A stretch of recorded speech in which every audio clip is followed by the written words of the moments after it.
What is up, Friar Faithful? We're back. You thought I was gone. You thought I threw in the towel just because the Padres lost in the National League Division Series, but no, I am a Friar Faithful, baby.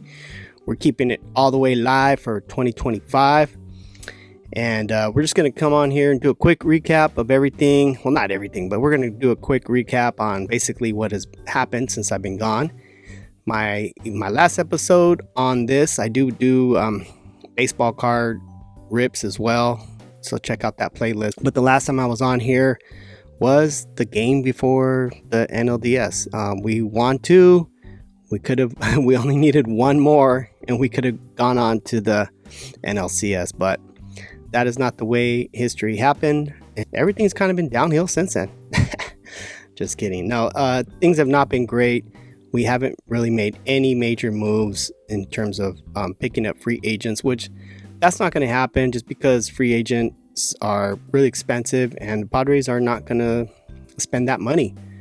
And part of the reason why that is because the ownership group doesn't want to. They do not want to go over the CBT, which is a competitive balance tax. And partly because of the lawsuit that's going on.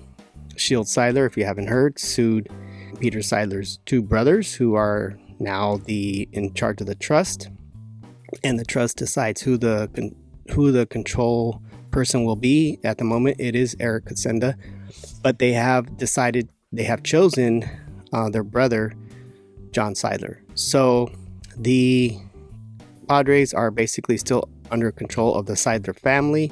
However, through marriage, Sheel Siedler feels that she's entitled and wants to be the control person, so she's sued for that and several other things as well in terms of like mismanagement of the trust and so on. So there's a lot of stuff going on. So I mean, all of these things I feel are interconnected, but we don't know as fans really what is truly going on. All we know is what we see.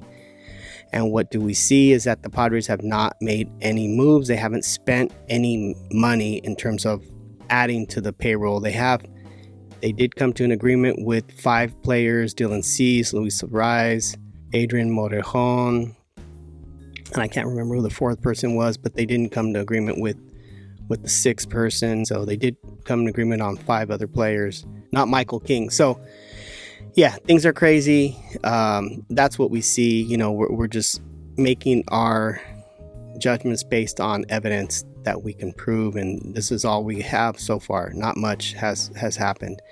So the Padres will be going into, well, they can still avoid arbitration with Michael King if they come to an agreement before, but at the moment they have not come to an agreement. So now it goes to the next step is arbitration. But like I said, they can actually still come to an agreement before they actually go through with the arbitration. So that's a big thing right now. People are worried about that, but the real big thing that everybody is focused on, especially today, January 15th, 2025, is the international players market. Roki Sasaki is the international player that everybody has their eye on. He is up in the air about whether he's going to come here to San Diego or to LA. So we will be finding out in the next few days. He does have to make a decision by January 23rd, I believe. So that gives him about 8 days to decide. He'll probably decide before the 23rd, but yeah, he's going to wait a couple more days. I'm assuming that's what everybody is saying. So we don't know yet. We'll find out. But once we do find out, it's like a domino. A lot of other things are going to happen after that. If we don't get him, we're probably not going to be able to trade Dylan Cease. And, a lot of other chips may fall where they do. But if we do get him, do expect to see the Padres trading some players just because they're not going to spend. So the only way they can get players like catcher and shortstop is to trade, right? Interestingly enough, though, Profar is a free agent right now, but he hasn't gotten a contract anywhere.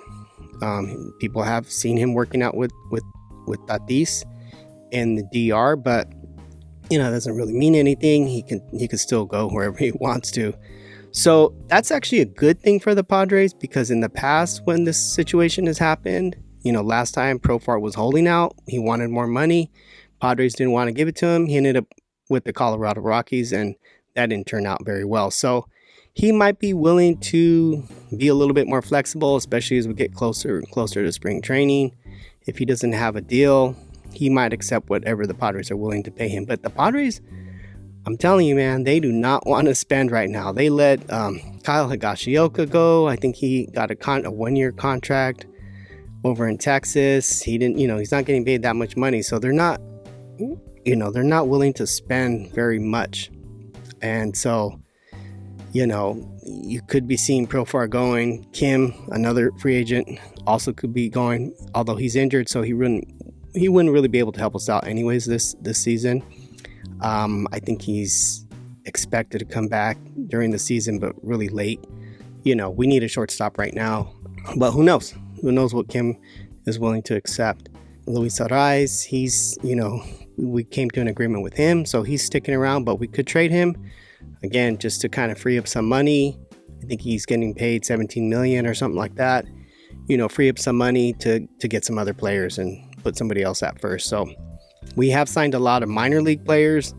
I know a lot of people don't really pay attention to that, or they don't really care, but it is important to remember that AJ Preller, he's able to find these really good players that nobody else is really paying attention to.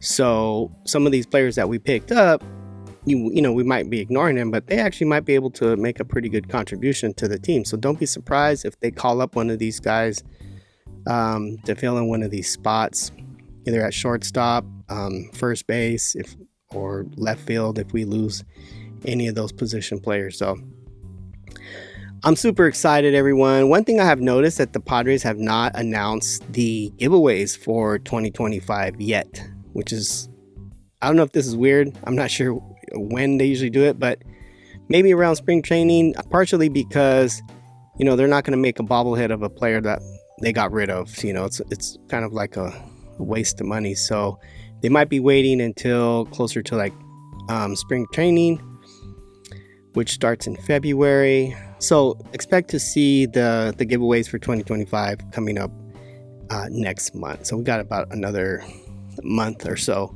Yeah, other than that, glad to be back, everyone.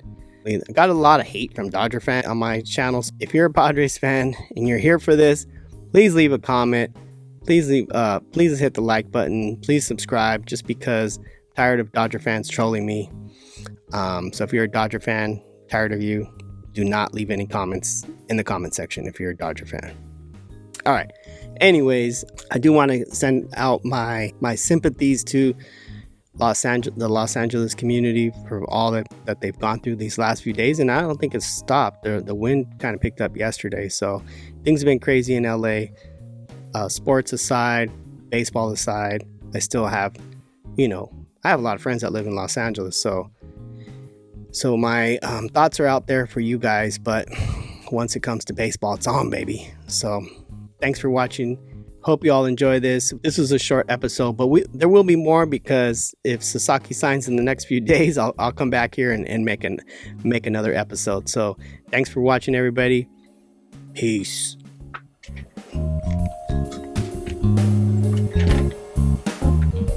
Oh yeah, go Aztecs.